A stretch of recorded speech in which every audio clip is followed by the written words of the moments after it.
She made generations laugh. She lived with grace, humor, and unmatched longevity. But in her final days, away from the cameras and applause, Betty White held on to something far more intimate than fame. Her passing wasn't sudden, it was quiet, intentional, and deeply personal. And her last wish? It wasn't what anyone expected. Here's what really happened in the final chapter of Betty White's life, and why her final moments reveal more about her than decades in the spotlight ever could. Despite her vibrant public appearances and radiant smile, Betty White's health had been gradually declining for months before her passing.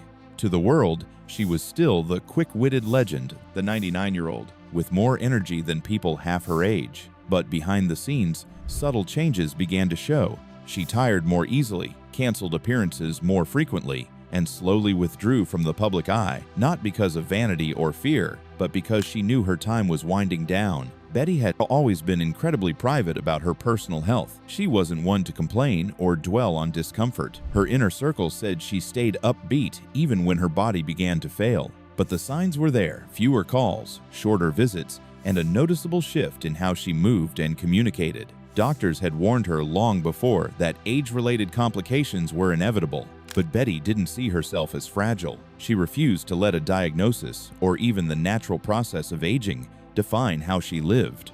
Still, her body had other plans. Over the final months, she experienced more frequent fatigue, occasional disorientation, and increasing difficulty with mobility. There were no dramatic hospitalizations or headline-making emergencies, just a slow, quiet slipping away.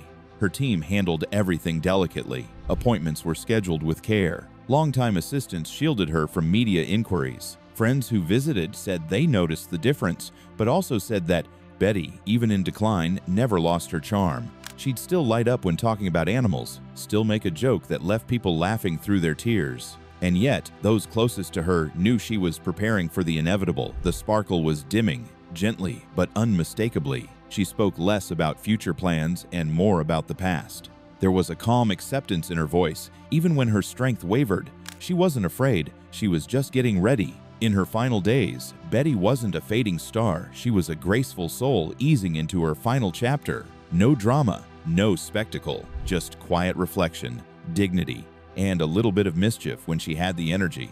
Her decline may have been private, but it was deeply human and handled with the same poise that defined her entire life. Betty White was one of the most beloved public figures of all time, but she was never one to seek attention for the wrong reasons, especially not when it came to her health. As her final chapter quietly unfolded, Betty made a conscious decision to keep her condition private.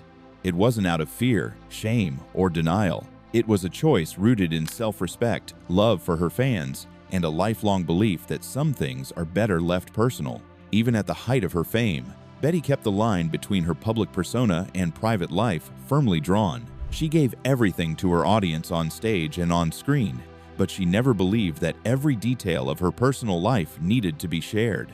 That boundary remained in place during her final days. She didn't want the media frenzy. She didn't want sympathy headlines or speculation. She didn't want her name trending for something other than her work, her legacy, or her love of animals. She also didn't want to be remembered as someone battling anything. Betty had always lived her life with joy, gratitude, and humor. Even when her health declined, she didn't want to be seen through a lens of illness. She wanted people to remember the woman who made them laugh, not the one who quietly faded from the spotlight. Those closest to her, her assistant, her closest friends, and her attorney honored that decision. They kept visits limited, avoided unnecessary statements, and ensured she was surrounded by peace, not pressure. She wasn't hiding, she was protecting her peace. There's a difference. Betty also knew that if the news got out, everything would change. She'd lose her privacy in her most vulnerable moments. Cameras might show up. The narrative would no longer be hers to control. And at that stage in her life, control over her final moments mattered more than public opinion ever could. Choosing privacy wasn't about secrecy, it was about dignity. It was about facing the end of life on her own terms, just as she'd lived every other phase of it.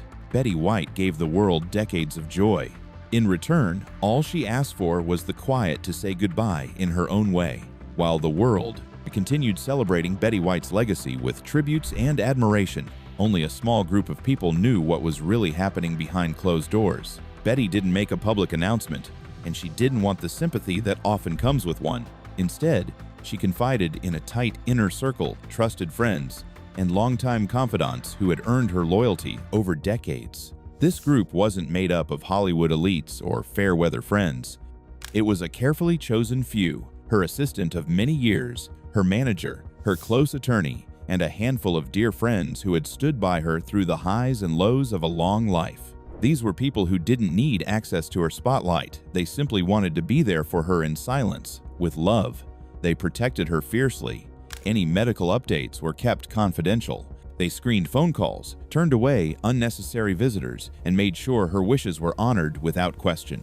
Betty had been clear about what she wanted in those final months. No spectacle, no press, and no pity. Her inner circle respected that fully. They also took on the emotional weight of watching someone they loved slowly fade. They didn't post about her. They didn't leak stories. They didn't make her condition about them. They just showed up with quiet support, shared memories, and the kind of presence that doesn't ask for anything in return.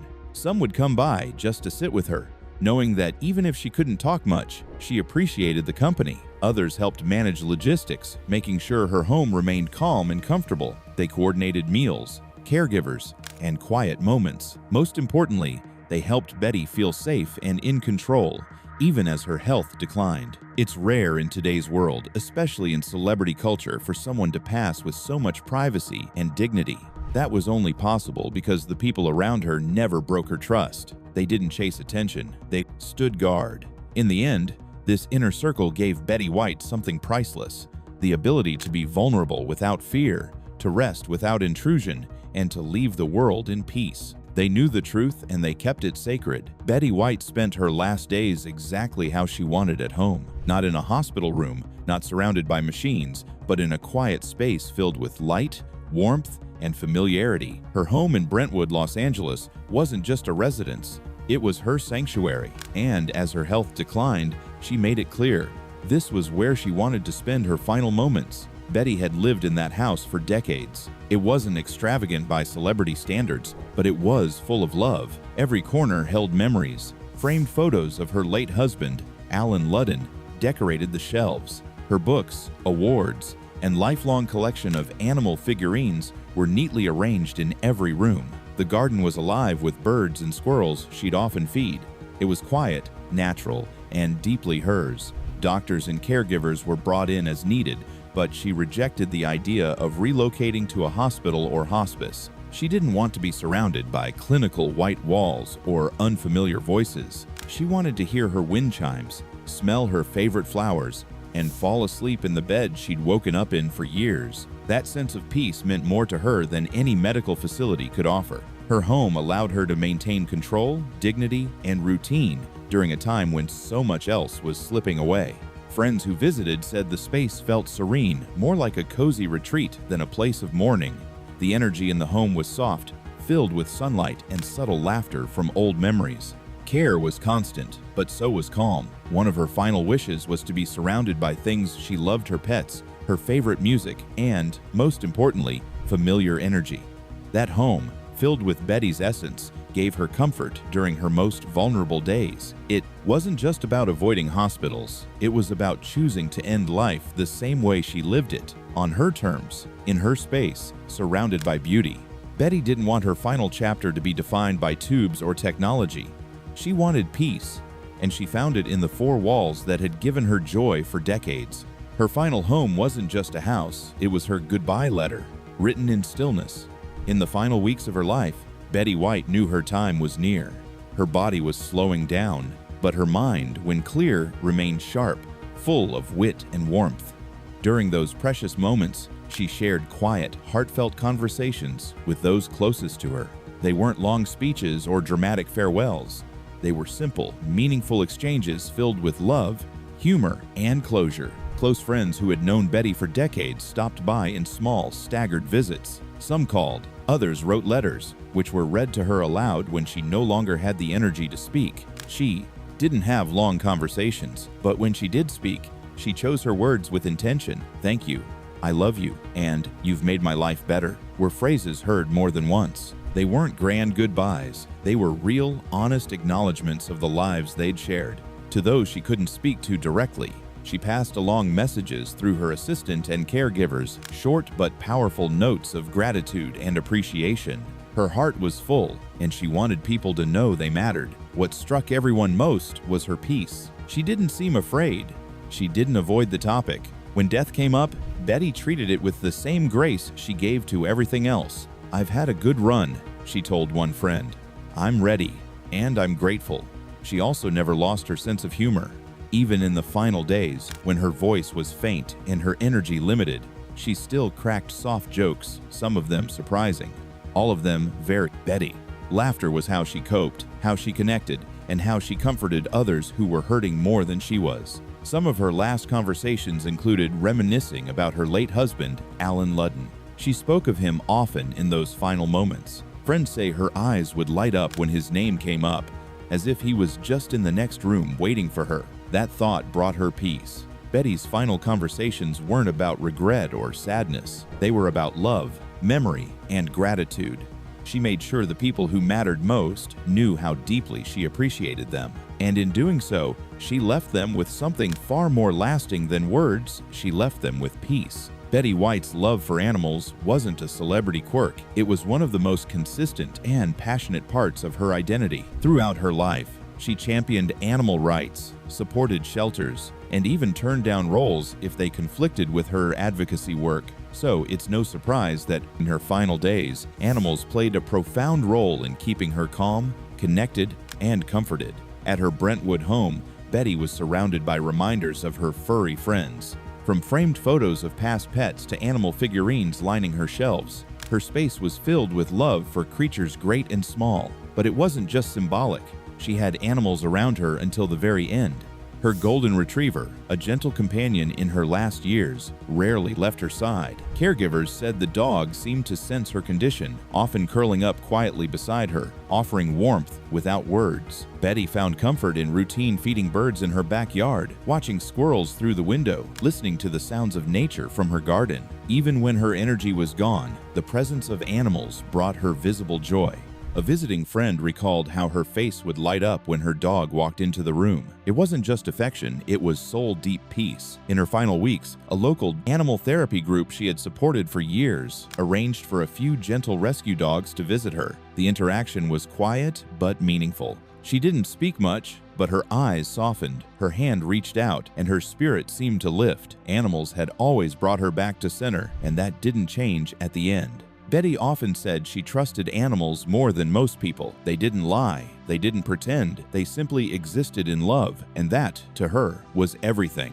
Even as her strength faded, that bond remained unbreakable. Her final days were not filled with fear or loneliness, but with the quiet presence of the creatures she loved most. To Betty, animals weren't background. They were family, healers, and spiritual guides. Their presence in her last moments wasn't incidental. It was exactly how she wanted it. Peaceful, natural, unconditional. Even in her final days, Betty White remained fiercely intentional about how she lived and how she wanted to be. Remembered, as her health quietly declined, opportunities kept coming in. Tribute shows, interviews, a planned documentary celebrating her 100th birthday, offers from networks, brands, and celebrities eager to honor her legacy. But Betty, in her classic gentle but firm way, said no to almost all of it. She didn't want a farewell tour. She didn't want to stage her goodbye. Betty White had spent her entire career giving people laughter and love, and now, in her last chapter, she wanted something different: peace. To those closest to her, she made it clear she didn't want her final days turned into a media event. Her team was inundated with well-meaning requests. Some wanted her to pre-record a message for her fans.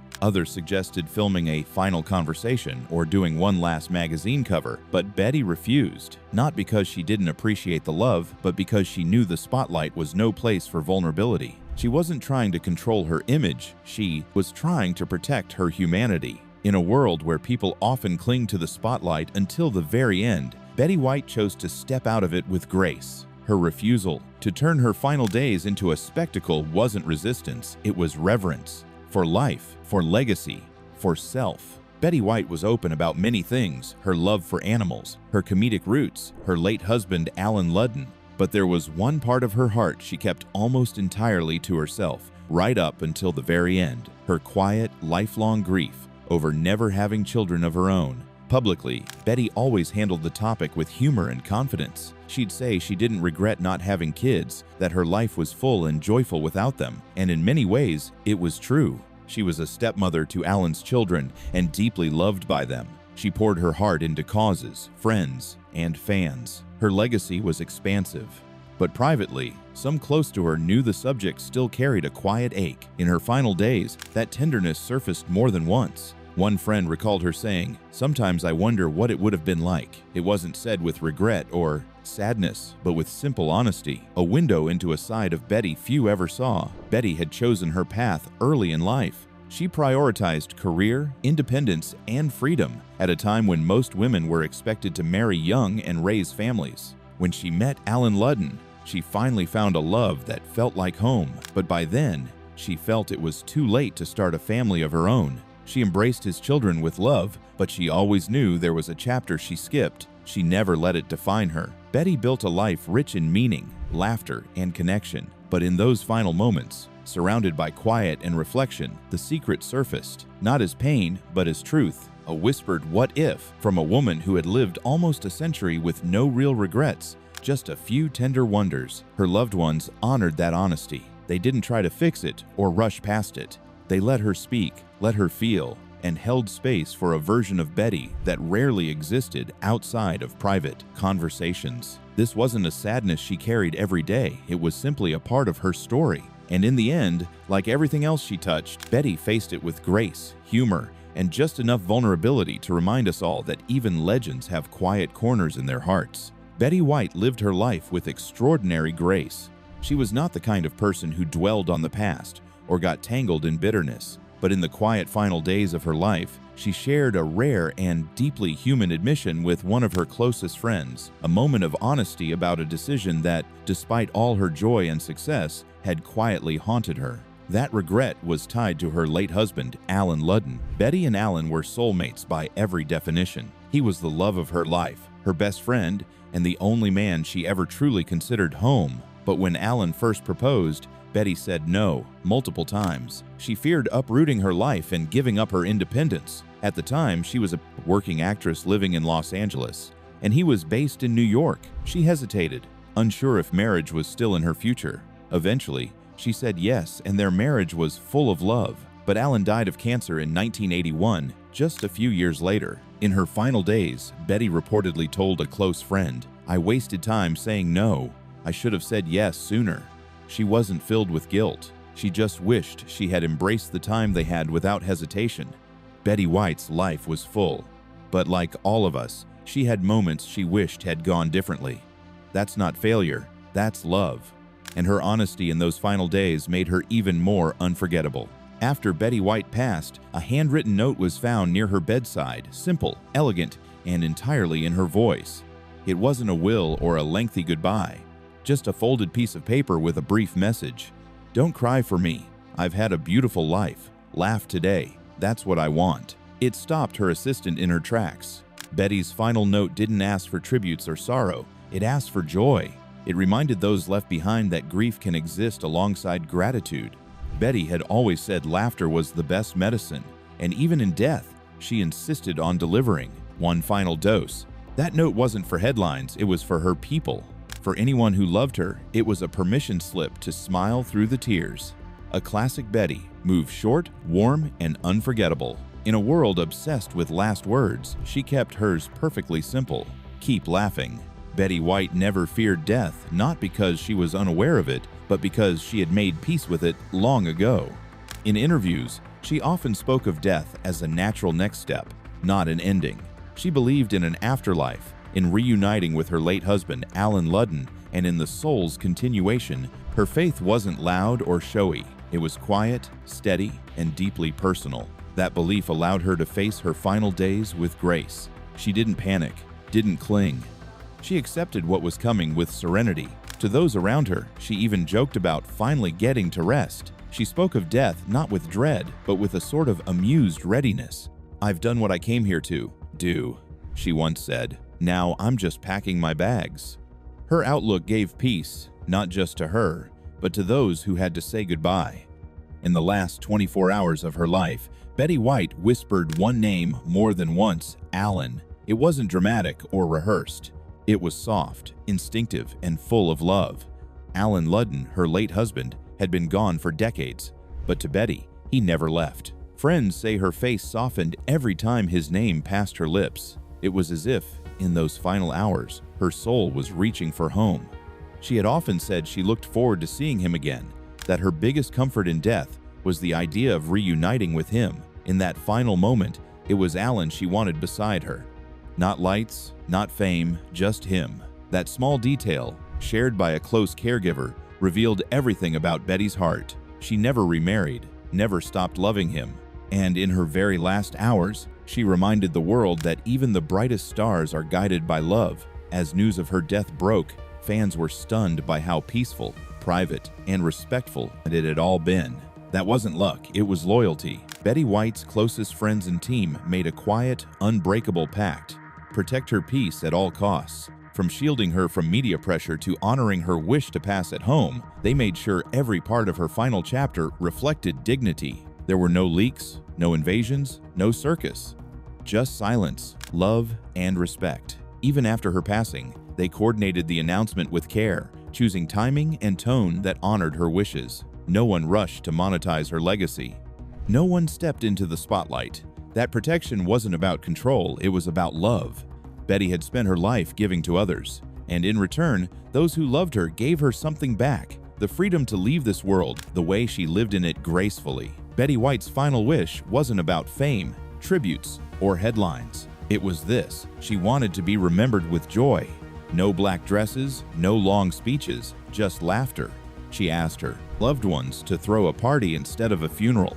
Make people smile, she said. That simple request captured everything she was. A woman who gave her life to making others happy didn't want tears in her memory. She wanted celebration. So, in honor of that wish, her closest friends held a small gathering filled with stories, laughter, and toasts in her name. No cameras, no press, just love. Her final wish reminded the world that Betty White wasn't just a TV icon. She was a blueprint for how to live with humor, humility, and heart. And even in death, she gave the world a lesson. The best legacy isn't applause, it's kindness, shared and remembered. Betty White didn't just live a long life, she lived a meaningful one. Her final days weren't filled with fanfare, headlines, or farewells. They were filled with quiet love, intentional choices, and the same grace that defined her for nearly a century. In a world obsessed with staying in the spotlight, Betty chose peace over performance. She left this world the way she lived in it, thoughtfully, joyfully, and on her own terms. Her final wish wasn't for attention, it was for laughter. So if her story moved you, don't mourn in silence. Celebrate her, smile for her, share her legacy. And if you believe in living life with kindness, dignity, and heart, Betty would say you're already doing it right. If you loved this tribute, like, comment, and subscribe for more real stories that honor the people we'll never forget. Thank you for remembering Betty White with us.